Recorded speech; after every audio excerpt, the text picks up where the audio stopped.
नमस्कार शेतकरी बंधूंनो, मी पंकज घेटे आजच्या व्हिडिओमध्ये आपल्या सर्व शेतकरी बांधवांचं स्वागत करतो।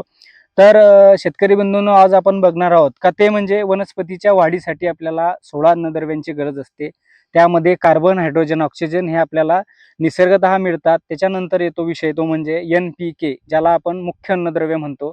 त्यानंतर कॅल्शियम, मॅग्नेशियम, सल्फर यांना आपण दुय्यम अन्नद्रव्य म्हणतो। त्यानंतर महत्त्वाचे जे आहेत त्याला आपण सूक्ष्म अन्नद्रव्ये, जे का मायक्रोन्यूट्रियन आपण त्याला म्हणतो। त्यामध्ये zinc, ferrous, boron, copper, molybdenum आणि क्लोरीन ही जी 16 अन्नद्रव्ये आहेत वनस्पतीच्या वाढीसाठी, हे आपल्याला वनस्पतीच्या स्टेजनुसार, पिकाच्या स्टेजनुसार आपल्याला कमी जास्त प्रमाणामध्ये पिकालाही द्यावी लागतात। तर यामध्ये सर्वात महत्त्वाचा जो म्हणजे आहे तो म्हणजे त्याला आपण सूक्ष्म अन्नद्रव्य म्हणतो। तर त्यावरती मी आज बोलणार आहे का आपण बघू शकतो की माझ्या पाठीमागे इथे ही केळीची लागवड आहे आणि व्हिडिओमध्ये आपल्याला असं वाटत असेल का इथे हळदीची लागवड केलेली आहे, परंतु हा हळदीचा प्लॉट नसून हा केळीचा प्लॉट आहे।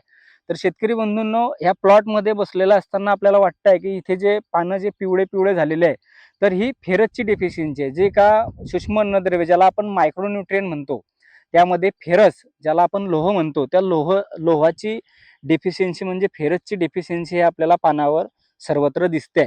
आणि ज्या वेळेस शेतकरी बंधूंनो, फेरसची डेफिशियन्सी क्रोनिक असते, म्हणजे तो एकदम पूर्ण पिकामध्ये फेरसची डेफिशियन्सी आपल्याला जाणवते, त्यावेळेस ही कळा ज्या आहे त्या कळा आपल्याला करपलेल्या दिसतात आणि पान हे संपूर्णपणे फेरसला बळी पडतं, त्या अन्नद्रव्याला बळी पडतं आणि जी काही इतर अन्नद्रव्य आहे ती इतर अन्नद्रव्य त्या पिकाला लागू पडत नाही। तर त्यासाठी मी आवर्जून सांगेल का आपण इथे बघू शकतोय का फेरसच्या डेफिशियन्सीमुळे पान आपलं पिवळं होत आहे। परंतु शेतकरी बंधूंनो, एखाद्याच्या प्लॉटला ज्यावेळेस सुरुवातीला लागण केल्याच्या नंतर ह्या फेरसची डेफिशियन्सी जाणवते, तर त्यावेळेस आपण घाबरून जायचं नाही आहे का आपल्या प्लॉटला प्लॉट खराब झालेला दिसतोय किंवा सुधरेल की नाही असं बऱ्याचशा वेळेस वाटतं।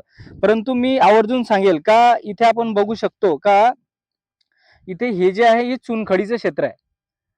तर चुनखडीच्या क्षेत्रामध्ये आपल्याला सर्वत्र बऱ्याचदा ह्या फेरसची डेफिशियन्सी जाणवते किंवा फेरसची डेफिशियन्सी आपल्याला दिसते। तर मी आवर्जून हे व्हिडिओच्या माध्यमातून सांगेल का चुनखडी आपल्याला दोन पद्धतीने किंवा दोन प्रकारे बघायला मिळतं। एक म्हणजे चुनखडीचे वेडेवाकडे खडे असतात आणि दुसरं म्हणजे पावडर फॉर्मची, जिला आपण भुरीची जमीन म्हणतो। अशा दोन पद्धतीचे आपल्याला चुनखडीयुक्त जमिनीमध्ये आपल्याला बघायला मिळते। तर मी इथे सांगेल का आपण ज्यावेळेस आपला प्लॉट जर आपल्याला केळीची लागवड करायची असेल आणि चुनखडीयुक्त आपली जर का जमीन असेल, तर अशा ठिकाणी आपण प्रिव्हेंटिव्ह फेरस देणं गरजेचं आहे, जेणेकरून आपल्याला माहिती असतं की आपल्या पिकाला फेरसची ही बाधा होणार आहे। तर अशा वेळेस आपण फेरस देणं गरजेचं आहे, ज्याला आपण लोह म्हणतो।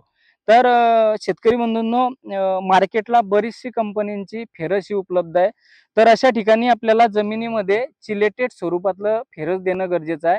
त्यामध्ये जर का म्हटलं तर फेरस हे इड्डा फॉर्मचं जर दिलं आपण, तर ते आपल्याला खूप बेटर आणि त्याचे रिझल्ट पण छान येतात।